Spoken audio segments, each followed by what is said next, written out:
I'm Rick Schutte with Coldwell Banker Cucci Real Estate here in beautiful Oak Harbor, Washington. And today we're with Rick Bunzel. Rick's the owner of Pacific Crest Inspections and Pacific Crest Reserves. Our last time that we had to visit with Rick, we were talking about condominium and purchasing condominiums and what the inspectors look for on a condominium.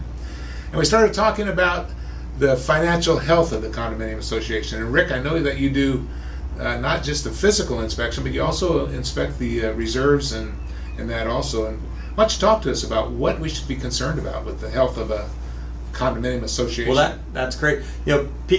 As part of the disclosures, buyers of condominiums, they'll get a packet that has both the annual budget and the reserve study, or a disclosure about the reserve study.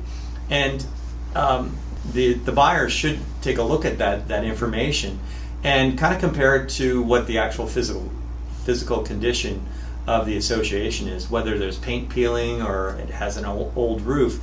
And so, for example, if you see that there's paint peeling on the building, in the budget for the following year, you should probably see that they're actually going to be painting the building. So as a buyer of a new condominium or of a condominium, I should be aware of what's in that budget and how much money is set aside for these things, because I'm responsible for it. Absolutely. Yeah. And the money set aside part is where reserves come in. Now that's something relatively new to Washington State in 2012.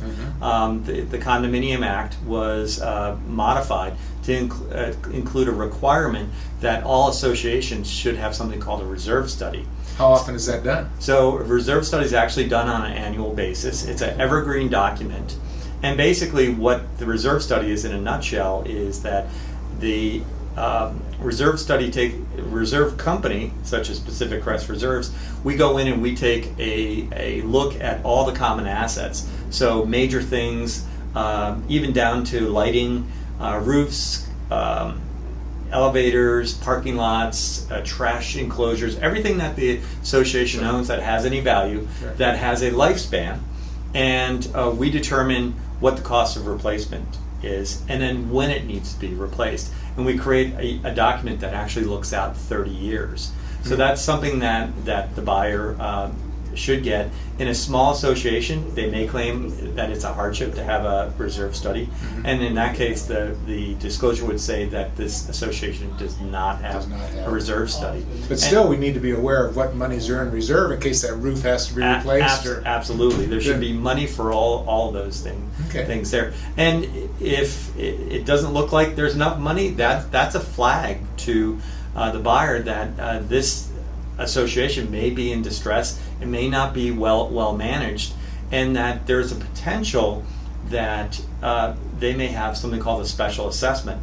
And a special assessment is, for example, if they don't have enough money to replace the roof, then the association has the ability, and you have to write a check for it.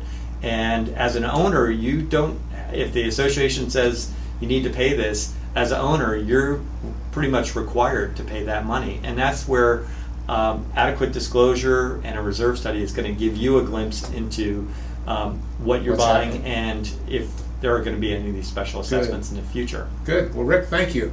That's just good points. So when buying a condominium, or if you're considering buying a condominium, look at the four walls, look at the roof, look at all the physical assets, but also be aware of what funds are being held in the reserve, and be aware of the financial health of that condominium association. Well, thanks so much, and we'll be back in touch. Bye-bye.